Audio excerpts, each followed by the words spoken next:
Hi mga tol, welcome back to my channel at samahan tayo ng Diyos sa ating gagawin ngayong vlog at salamat sa Diyos sa araw na to at makakapag-share na naman tayo ng bagong idea, bagong kaalaman about sa electrical o mga tips and idea. Ayun, ang vlog na ito ay explanation lang about dun sa mga nagtatanong dun sa aking vlog sa may aluminum foil plus electrical tape na makakatipid ng kuryente. Ayun, sasabihin ko ano ba yung dapat at hindi dapat na gamitin na appliances dun sa sistema o sa setup na ganito, kasi marami tayong nagtatanong po. Tara, alamin muna natin. Bago tayo magsimula mga tol, alamin natin yung different types of electrical load, kasi doon natin malalaman mga tol kung ano ba yung mga pwedeng gamitan ng aluminum foil plus electrical tape. Doon natin malalaman sila, kasi merong iba't ibang klase ng electrical load ang kailangan natin. Okay, ano po ba yung electrical load? Ito po,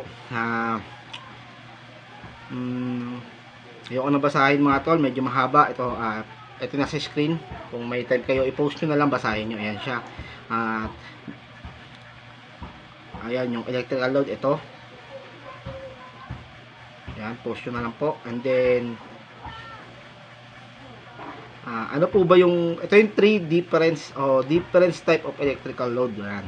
Pero tayong una, yung resistive load. Okay, ito babasahin natin mga tol ha. Any load that consists of an heating element. Okay, heating element, sabihin yung mga umiinit like rice cooker at electric kettle, lutuan, induction cooker. Ayan, yung mga ganun. Is generally referred to as resistive load. A resistive load obstruct the flow of energy in the circuit, converting it to thermal energy. Yan, tulad ng incandescent lamp, electric heater. Yan. Okay. Importantly, resistive load draw electrical power in a way that keeps the current and voltage wave in phase. The power factor for resistive load is unity. Yan, pinagkakaisa yung ano. Ayun yung resistive load. Ayun daw yung mga heating element karamihan. Kadalasan ng mga resistive load. Okay. Inductive load, ito yung pangalawa na klase ng electrical load. Okay. An inductive load is a quiet difference and will use a magnetic field to do all the work. In this case, the load could be a transformer, generator, or more commonly a motor. Ito naman yung mga motor type na mga ginagamit, tulad ng mga ano bang gumagana ng motor, rep, yan, may motor yan, electric fan, ceiling fan, mga exhaust fan, aircon, yung mga split type aircon, may mga motor yan sa loob. Yan, inductive load ang tawag dyan. Okay, yung may mga coil, ano pa ba, basta maraming klase ng may mga motor, mga exhaust, range hood, yan, may mga may mga motor yan. Okay, inductive load has a coil that store magnetic energy. Okay, when current pass through it, this means that the current wave trail behind the voltage wave, therefore the power factor of an inductive load is lagging. Okay, naglalaro daw. Okay, and the last is pangatlo, capacitive load. Ito yung mga capacitive load mga tol. And you already guys, alam niyo daw, ito naman yung mga capacitive. Ito yung mga ginagamitan ng capacitor, mga electronics type like ng mga LED TV, LED, laptop, ano pa ba, LED bulb, computer, yung mga latest ngayon, inverter, yan, may mga capacitor type yan. Okay, ngayon, singit ko lang, marami tayong klase ng mga electrical load power system naman. Ito, para at least alam nyo lang, ito yung isa, yung domestic load, yan. Commercial load, ito yung mga building. Industrial, yung mga factory, yan, industrial. Municipal, ito yung sa mga street, yan, municipal load ang tawag dyan. Power and power system international, ito yung pang power naman. Tapos yung madalas na ginagamit natin is itong domestic residential load, kaya tinatawag na domestic load or residential. Ito yung madalas, ito yung mga normally na ginagamit natin. Okay. Okay, ngayon alam na natin mga tol yung 3 types ng electrical load. Ayun, ngayon sasabihin ko naman kung ano ang dapat gamitin sa ganitong sistema at ang hindi dapat. Okay, ang una, pwede natin gamitan ng mga aluminum foil with electrical tape Ay, bago ako magsabihin pala yung electrical tape, ayun lang po yung nag-hold ha. Bali, wala pong purpose yung electrical tape, yung sa first video natin ha. Siya lang po yung nag-hold sa foil, sa aluminum foil. Siya lang yung nag-hold para siyempre, pag nilagay mo foil, pag foil lang, matatanggal siya, diba? Kaya kailangan natin ng tape, okay? Ginagamit electrical tape kasi mas makapit nga pag sa wire. Okay? Ang mga pwede natin gamitin sa gantong setup ay tulad ng electric kettle, yan, rice cooker, lahat ng klase ng umiinit, okay? At pwede mong gamitin sa mga TV na mga sinauna, plasma TV, okay? Pwede mong gamitin sa plasma TV. Pwede mo itong gamitin sa mga speaker. Pwede mo rin itong gamitin sa electric fan, yan, sa exhaust fan, sa ceiling fan, pwede siya. Sa mga aircon, pero hindi inverter. Okay, kung hindi siya inverter, ibig sabihin, bawal po yung inverter. Tama po kayo.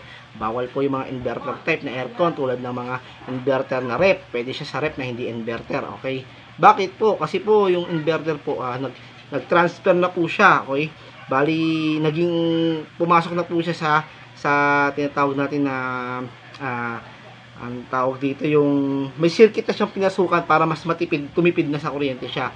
Pumasok na siya sa capacitor, okay? Hindi na siya pwedeng gamitan ng ganito kasi tipid na nga po siya, okay? At ano pa ba? Lahat ng klase ng motor, pwede nyo gamitan siya, okay?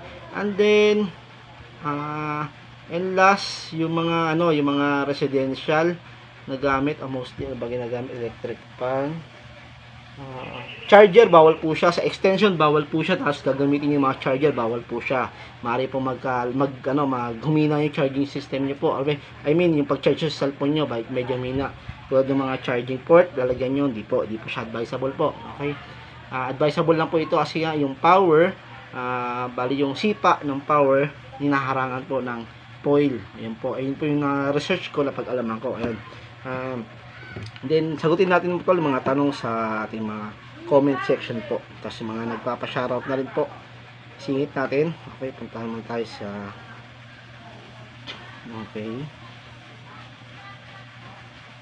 mega love shoutout pa pala sa dito, ito yung mga punta tayo sa comment section. Okay, shoutout kay Benjamin Mojica. Ayan po, wow, okay naman po yung paliwanag ko. Okay, salamat po Sir Benjamin. Sir Erwin Romel Alejo, yan, shoutout po kay Ruel Tipay, yan, shoutout po.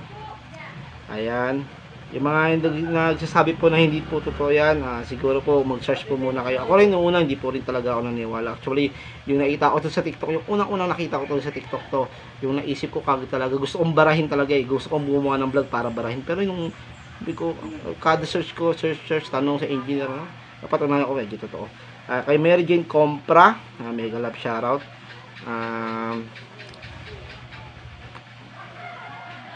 Ayun, may tanong si Ains, pwede kaya lagyan ng tape mismo yung line wire na galing mismo sa breaker papunta sa mga service outlet? Ang sagot ko po dito, Sir Ains, ay sa pagbabasa dito, hindi po siya. Kasi pili lang po yung pwede mo paglagyan ng appliances po, hindi po lahat. Kasi kung lagyan mo kagad sa breaker mo, it means lahat ng circuit mo na po ay ganoon na po yung sistema. Magkakaroon po ng disadvantage or yung magkakaroon ng baka magkaroon ng problema ibang appliances po. Sir, pwede po ba gawin kung naka-submeter ka? Opo, Sir, Sir Chris Pink. Kamamba to. Sir, sorry po, hindi ko po alam. Sige po, ayan, pwede po kahit naka-submeter ka. Pero dun sa mga nasabi ko lang na appliances, pwede nyo po siyang gamitin. Ayun. Kay Charlie De La Cruz and mega love shoutout. Ayan, kay Bob Animation.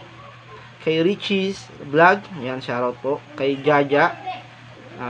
Yan, kay Traga, Trabaho Gala, mega love shoutout, yan. Dati kong boss yan. Ayun. Jeffrey Lagutan, bakit kailangan pa ng maliit na extension? Di ba pwede i-direct sa na lang, sample lang. Sir, yung ginamit ko kasi extension na maliit, pang testing ko lang po yun, para matesting ko po yung, yung amperahe po. Ayan po. Ayan, kay Sir Mark Hanil de los Reyes, mega love shoutout. Kay Alejandro Rivera, mega love shoutout. Ayan, may tanong si Glenn Cervantes. Bala ko i-try sa aircon ko. Safe po ba siya kung sakaling gawin ko po? Basta po hindi po inverter type yung ano nyo po, yung aircon nyo po. Pwede po siya. Okay. Pag inverter type po, wag na po. Kay Hanap Buhay, ayan. Salamat po, Hanap Buhay. May galap shoutout po. Kay Dennis Abilia, pwede po ba yun sa ref at aircon po? Pwede po, ma'am, pwede po. Pero yung natulad sabi ko, basta hindi inverter, hindi po siya ano, yung mga common na ref at saka ano, pwede po siyang gamitan po. Ayun. And last, Ebilio Doctora, sir, ito nga po, sir. Shoutout po kay Ebilio Doctora, may galap shoutout. And then, kay Marky Boy, 34, yan, may galap shoutout. At kay Brojo Mosende, may galap shoutout bro. Salamat sa Diyos. Mariol Santos, may galap shoutout. Kay Rick Fernandez, tagal na namin alam yan. O diba, ang dami nakakaalam mga tol.